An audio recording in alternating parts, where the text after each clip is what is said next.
Hello, and welcome to the Society of Critical Care Medicine's iCritical Care podcast. I'm your host, Dr. Margaret Parker. Today, I will be speaking with Christopher S. Parshuram, MBChB and PhD, on his article, Moral Distress of Clinicians in Canadian Pediatric and Neonatal Intensive Care Units, published in Pediatric Critical Care Medicine in April 2020. To access the full article, visit pccmjournal.org. Dr. Parshuram is a pediatric critical care medicine physician and professor of pediatrics at the University of Toronto in Toronto, Ontario, Canada. Welcome, Chris. Thanks for meeting with us today. It's my pleasure. Thank you, Margaret, and good day, everyone. Chris, would you start by talking about moral distress? What is it and why is it important? Certainly. So moral distress is a perception or experience. It's been defined in a number of similar and related ways. The key factors are the perception or experience of constraint, preventing an individual doing what they believe to be or they know to be morally or ethically correct. Thus, they're being stopped from doing something that they believe should be done, or if they had their way, would be what would or should happen. So this is this sense of constraint or frustration is increasingly recognized within healthcare as a phenomenon that's linked to a number of other related forms of psychological distress.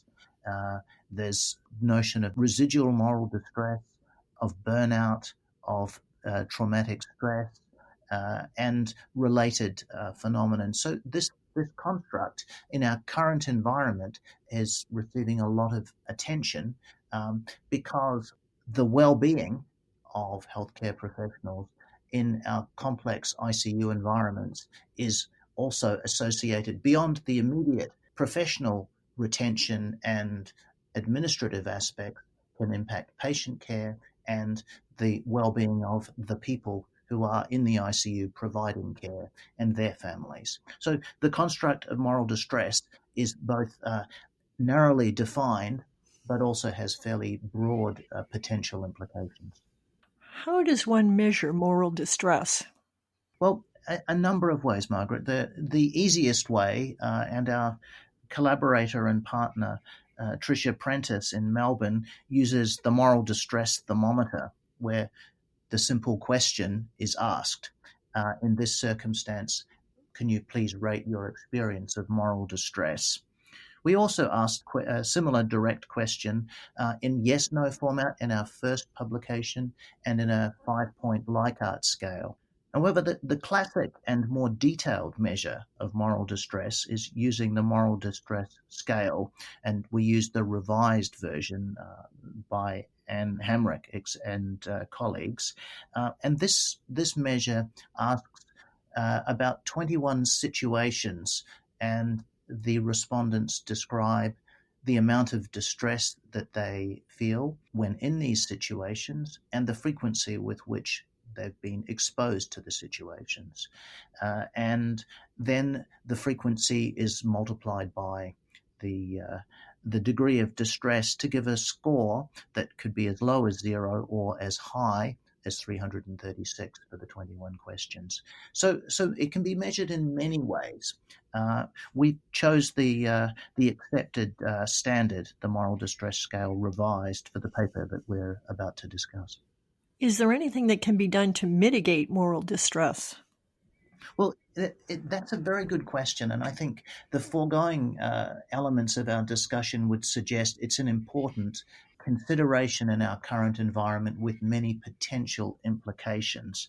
I think the issue of mitigation is related to a number of factors. First, we need to understand what it is that we're mitigating, and the notion of moral distress, as I've suggested, I think crosses over to many other forms of moral distress when we operationalize the very specific definitions. So the origins are important. There's a lot of efforts and well-intentioned programs that are intended to increase resilience, decrease compassion fatigue, mitigate burnout, and these are related to moral distress. We studied some of these sorts of programs, ethics, participation in ethics rounds, debriefing, and these sorts of interventions within the context of the study. I think the more important point about your question, what can be done to mitigate moral distress, really is the remaining question, because our presumptions of things that may work have yet to be studied in a sufficiently rigorous way, in the same way we would study a treatment to be sure that these things work. Common sense would tell us yes. Empirical data, which we'll discuss shortly, would suggest that perhaps there's less effect than we would like.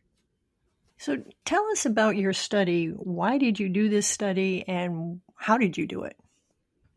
Well, the study was a national survey that began following our single hospital 3 ICU study.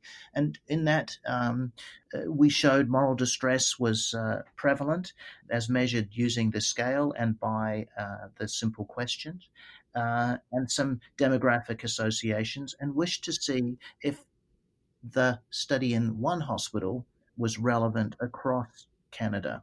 And we suspected it was a national phenomenon, wanting to increase our understanding, and then beginning to explore some of the potential impacts of the things that many people are doing with the intent of reducing moral distress.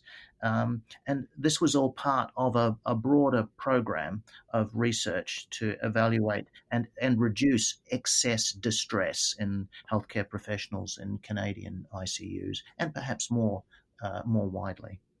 So the study, a survey, we looked at a number of ways to access the hospitals and individuals in those hospitals. And one of the benefits of being in a country of medium size, such as Canada, is the number of national networks and existing collaborations is large compared to the modest community of NICUs and PICUs.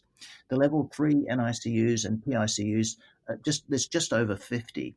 So we were able to contact each and establish relationships or reestablish relationships with leaders, nursing and physician leaders, to put the survey in place, and got responses from just over 50 individuals per ICU, and just over 3,000 responses, just around 45% of the 7,000 staff in these ICUs.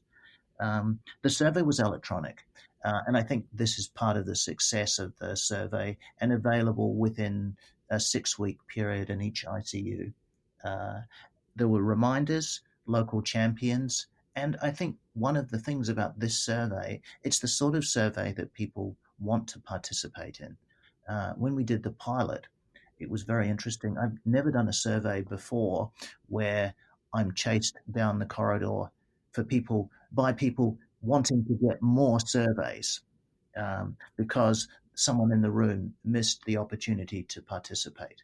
So that's the sort of survey this was, and I think the topic and the engagement of frontline staff reflects that. The survey was conducted over a 4 or 5 month period, and I think without the dynamic energy of Claire McNeil, who led the day-to-day of the study, it wouldn't have succeeded.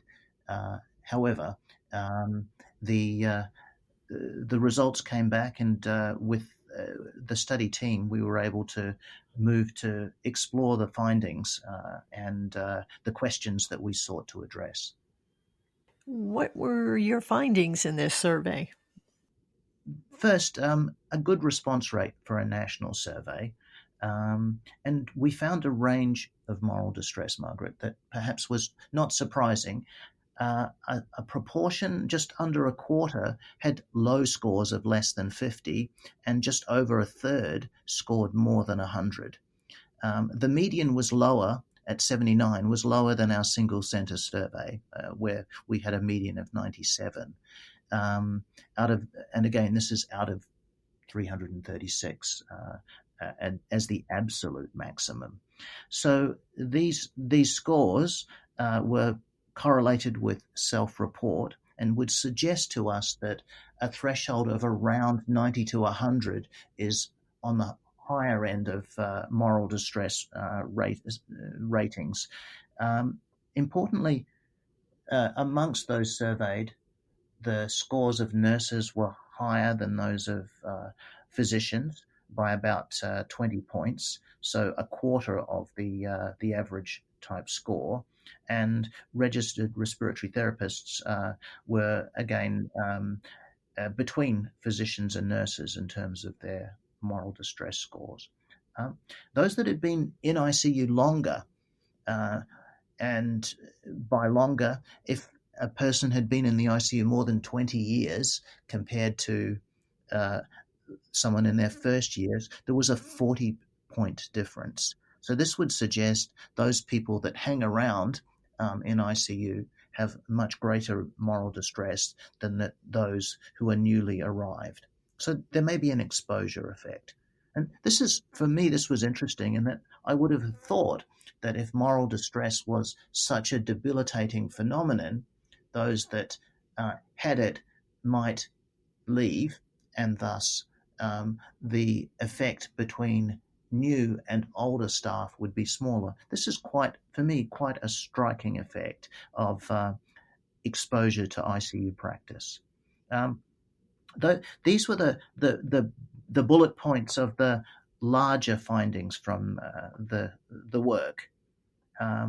We also found relationships with depersonalization and uncertainty, and the situations that were most common were those that described end of life and resources within ICU related to staffing and perhaps care quality. The top situation that people indicated the greatest degree of distress was families' wishes to continue life support, even though it is not in the best interests of the child. Now, recognizing this is a situation that the provider is asked about, and this was both the most frequent and with the degree of distress contributed to just under 10% of the total score. So this is clearly an important issue for frontline staff. The other top 7 items, and those of you that have access to the PDF may see this in Figure 1, show that the top 7 items are around just over half of the score and relate to the domains end of life, staffing, and care quality I mentioned.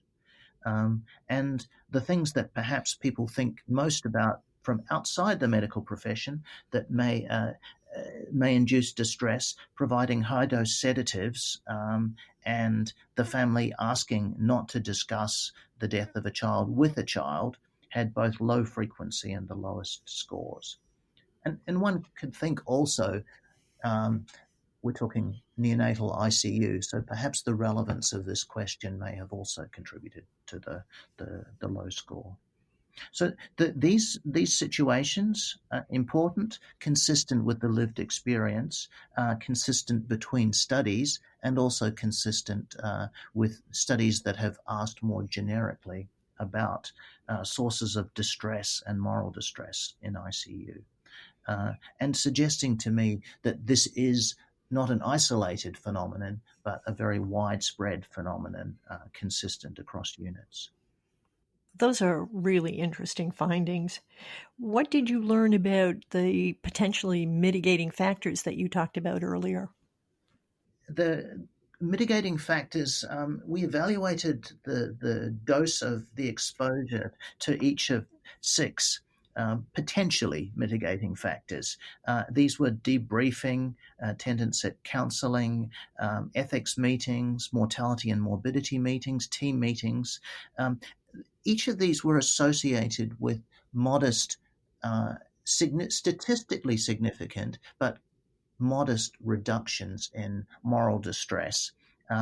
If one looks at the graph, also one can see that greater exposure to family meetings may be associated with more measured moral distress. So yes, a signal from this, and each had less than 10 points of difference in the range of exposures to the moral distress score. And it may be that there's effects related to those people that are attending distress mitigating sessions have lower distress because they're attending the sessions. And this is one of the limitations of cross-sectional work. We also showed the questions about leadership and institutional supportiveness were correlated both with each other, and also greater perception of supportive environment was associated with lower degrees of moral distress. And again, cross-sectional data, and perhaps the cynics listening in the audience will be thinking, well, yes, the people who are feeling good about life have rose-colored glasses and see all things well. Those that are not feeling good or for whatever reasons are seeing things in a dimmer light. Again, this is a limitation of the cross-sectional data. However, it makes sense in the way the findings have come to us. I think clearly there's more work to be done here about evaluating things that we think might be useful. There's a lot of goodwill, a lot of good intent that I think we in the same way apply great effort and deliberations to our safety strategies. I think we should be thinking similarly that our well-being strategies and mitigation of distress and preemptive strategies to prevent the development of moral distress in frontline staff are similarly carefully considered, rather than simply assuming because we need to do something that doing something is good. You mentioned depersonalization earlier. Can you talk about that a little bit? Yes, depersonalization, it certainly resonates with people who are wanting to view the objective intensive care person who's burnt out and dispassionate and disconnected with the human side of intensive care. This is depersonalization at its worst. And there's measures of depersonalization that are widely used. The Masback burnout inventory. And while there's some may have reservations about the characterization of the high, moderate, and low degrees of depersonalization and other domains of burnout, what we found was that in this study, 23% had high degrees of depersonalization. One could argue that this is bad. However, if one looks at the development measure, the mechanism of development, for the depersonalization measure, high degrees of depersonalization were defined as those in the top third of a normal population. So one could argue that a quarter of staff in the ICUs for children in Canada had high degrees of depersonalization, which is below expected. However, we also found that these, irrespective of this characterization, we found those that had higher depersonalization scores also had higher degrees of moral distress. And if one reflects on this a little, one might think that depersonalization, disconnection from patients, would cause an individual to be less distressed about a given situation. This isn't what we found. We found that these two things were positively correlated. More depersonalization reported was associated with more moral distress. So this for me is a recurring and intriguing finding, which makes me wonder about the nature of these psychological measures. I think valid, but perhaps not as precisely defined, but not as precisely operationalized as we might like.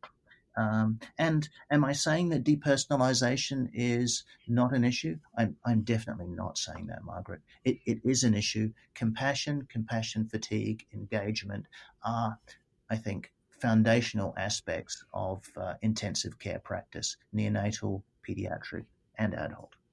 What factors did you look at for variability, and how did you account for that?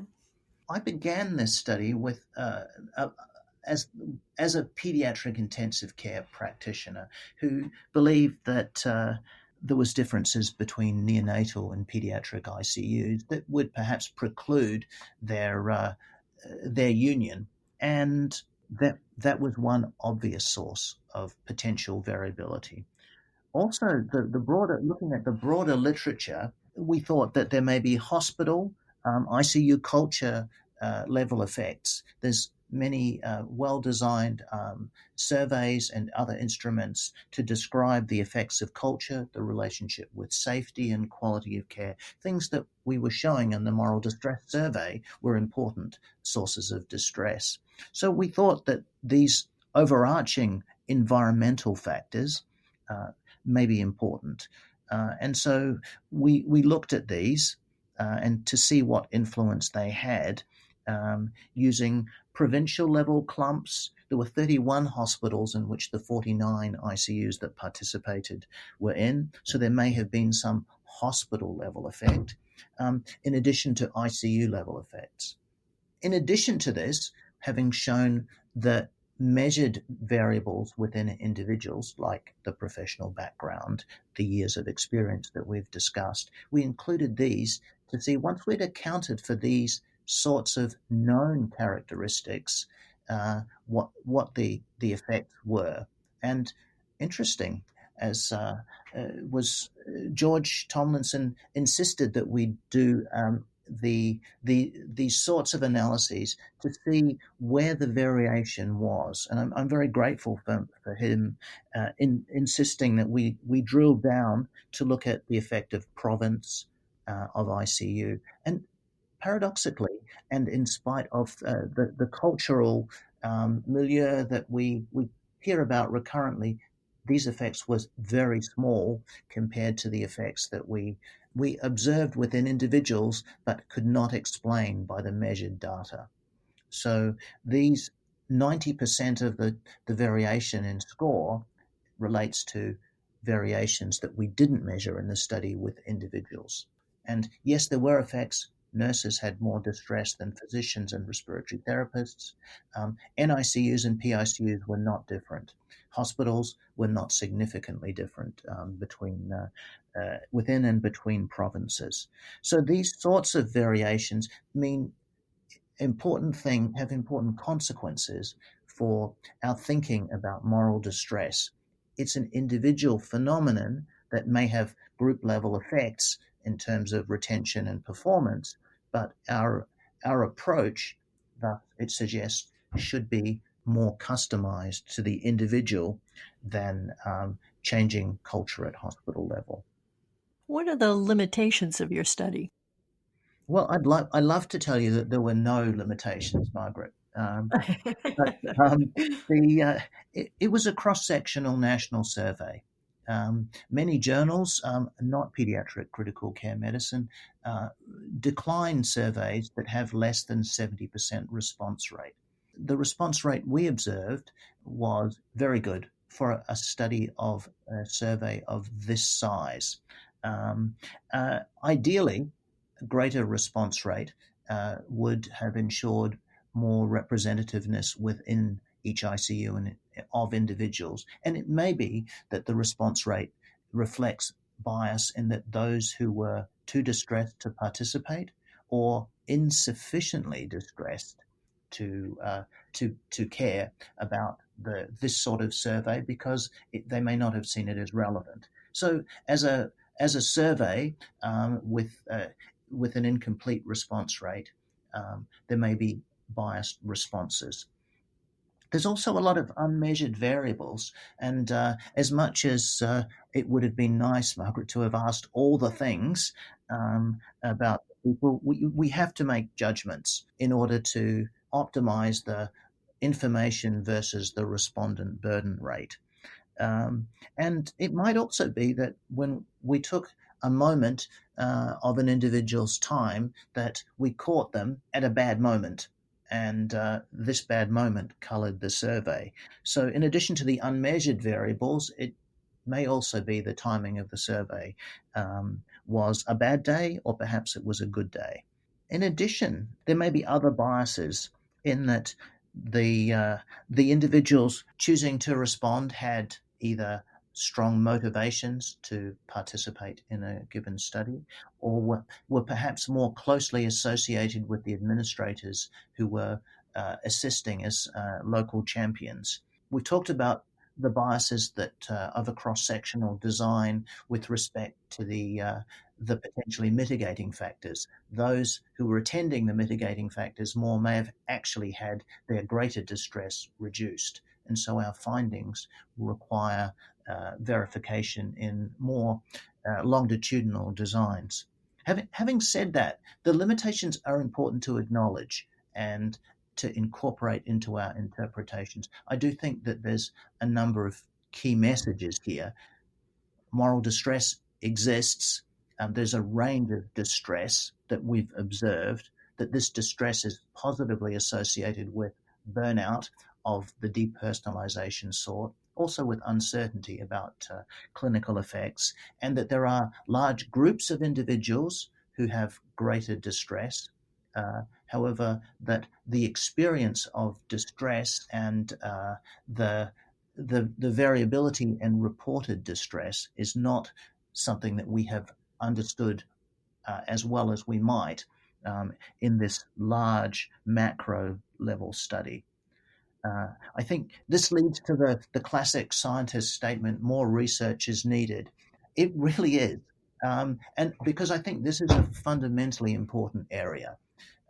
We've also published some other work describing the notion that zero may not be the ideal goal of stress or distress. I think the concepts are related. And based on the Yerkes-Dodson model within psychology, that's older than both you and I, Margaret. It's a very well-established model. The notion that having no stress might actually be associated with worse performance, and in the same way that having too much stress may be associated with decrements in performance. So it's a complex milieu, and I guess as a scientist and a practicing clinician, knowing that considerable resources are being deployed with the laudable intent of fixing this problem, understanding the problem as well as we can and its origins, and also understanding that the things that we are doing are helping, remain very important ongoing questions that warrant more work than a national survey to describe and characterize in an epidemiologic sense the nature of this looming problem. Well, thank you very much for that very thoughtful discussion of your what is a really important topic.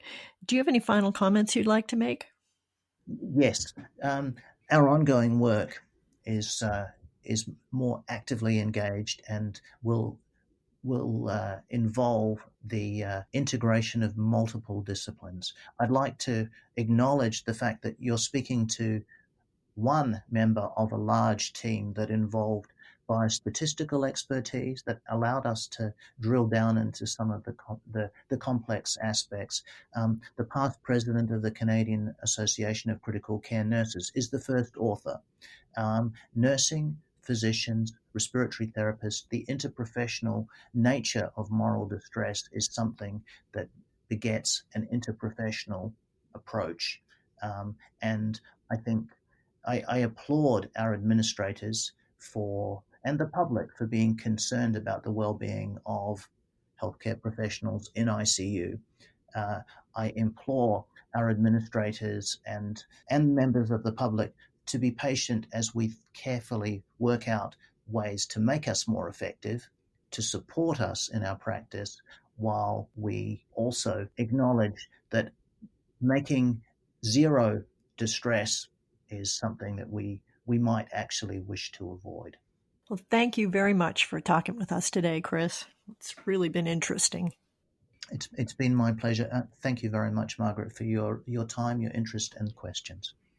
We have been speaking today with Dr. Christopher Parshuram from the Hospital for Sick Children in Toronto, Ontario, Canada, about his article, Moral Distress of Clinicians in Canadian Pediatric and Neonatal Intensive Care Units, published in Pediatric Critical Care Medicine in April 2020.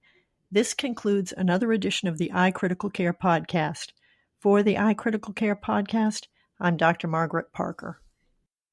Margaret Parker, M.D., MCCM, is Professor Emeritus of Pediatrics at Stony Brook University in New York. She is a former president of the Society of Critical Care Medicine. She is currently serving as Associate Editor of Critical Care Medicine and Senior Associate Editor of Pediatric Critical Care Medicine. Join or renew your membership with SCCM, the only multi-professional society dedicated exclusively to the advancement of critical care. Contact a customer service representative at 847-827-6888 or visit sccm.org/membership for more information. The iCritical Care podcast is the copyrighted material of the Society of Critical Care Medicine, and all rights are reserved.